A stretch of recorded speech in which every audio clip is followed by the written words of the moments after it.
اهلا وسهلا بحضراتكم في حلقه جديده من على قناه من قلب التاريخ. ازاي القاره اللي احتلت بلادنا ونهبت خيراتنا بقت النهارده حلم شبابنا؟ ازاي اوروبا اللي كانت رمز للاحتلال بقت عند ناس كتير رمز للنجاه؟ وليه الاف الشباب بيركبوا البحر وبيجازفوا بالموت علشان يوصلوا هناك؟ هل اوروبا فعلا جنه ولا احنا بنهرب من واقع صعب؟ النهارده هنفهم الحكايه من اول الاستعمار لحد قوارب الهجره في البحر المتوسط. اوروبا بنت ثروتها ازاي؟ ناس كتير بتشوف اوروبا متقدمه وخلاص، بس قليل اللي بيسأل التقدم ده اتبنى على ايه. الاحتلال ونهب الثروات، قرون كامله من الاحتلال، ذهب افريقيا واثار وقطن مصر ونفط الشرق الاوسط وتجاره العبيد والموارد الطبيعيه، غير شكل قاره كامله. الصناعات الاوروبيه كبرت ومصانعهم اشتغلت وثرواتهم تراكمت. اوروبا المتقدمه النهارده جزء من قوتها اتبنى على استغلال تانية. ليه الشباب عايز يسافر؟ الاقتصاد، الشباب بيصحى يلاقي اسعار نار، مرتب ضعيف، بطاله، حلم الجواز بعيد، شقه شبه مستحيله، فيبدا يحس ان المستقبل مقفول. الاحباط النفسي، مش فلوس بس، في شباب عايز يسافر علشان يحس بكرامه ويلاقي فرصه ويعيش حياه منظمه ويبدا من جديد. الهجره احيانا بتبقى هروب نفسي مش اقتصادي بس. تأثير السوشيال ميديا، واحد منزل صورة قدام برج، واحد بعربية جديدة، واحد بيقول أوروبا جنة. طبعا خلقوا صورة وردية جدا، لكن محدش بيصور الغربة والوحدة وشغل 12 ساعة والعنصرية أحيانا. بالنسبة لقوارب الموت، دي مأساة لوحدها. البحر المتوسط بقى بوابة الحلم والموت، مراكب متهالكة، مهربين، ابتزاز، غرق. شباب كتير بيقول نموت واحنا بنحاول ولا نعيش ميتين. طب هل أوروبا فعلا جنة؟ الحقيقة أعقد الحياة هناك، إيجار عالي، ضرائب، شغل مرهق، برد ووحدة وغربة وصعوبة اندماج، وبعض المهاجرين بيشتغلوا شغل ما كانوش يتخيلوه. مهندس يشتغل دليفري، خريج جامعة يشتغل عامل، الحلم ساعات بيكون أصعب من المتوقع. طب هل ليه أوروبا محتاجة مهاجرين أصلا؟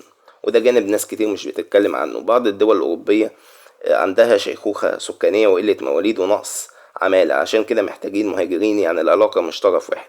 طب ايه الفرق ما بين الهجرة الشرعية والهجرة الوهمية؟ في فرق ضخم. الهجرة الشرعية دراسة، منح، عقود عمل، هجرة مهارات. أما الهجرة غير الشرعية قوارب ومهربين وموت وترحيل. أوروبا في الخيال العربي، ليه أوروبا تحديدا رمز للحلم؟ لأنها في وعيدة مرتبطة بالحداثة والرفاهية والعدالة والنجاح، كأنها الفردوس الأرضي.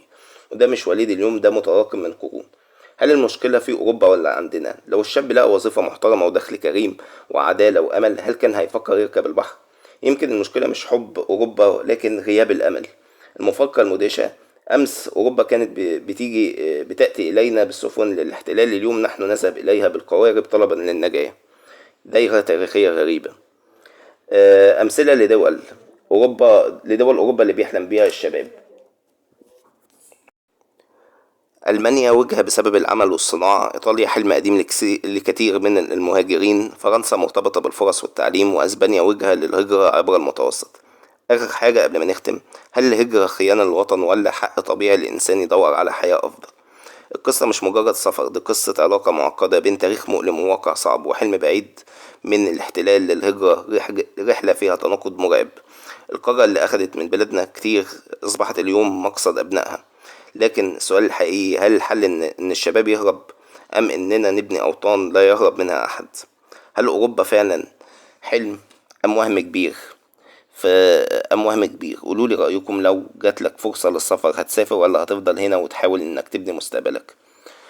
الخلاصة من الكلام ده كله إن الأم الحقيقية هي اللي لازم تكون حنينة على ولادها، وما تفضلش ولاد الجيران على ولادها.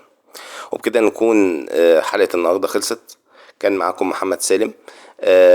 يا ريت لو الحلقة عجبتك تدوس لايك وتدوس على زر الاشتراك وتفعل الجرس عشان يوصلك كل جديد، ونتقابل في فيديو جديد.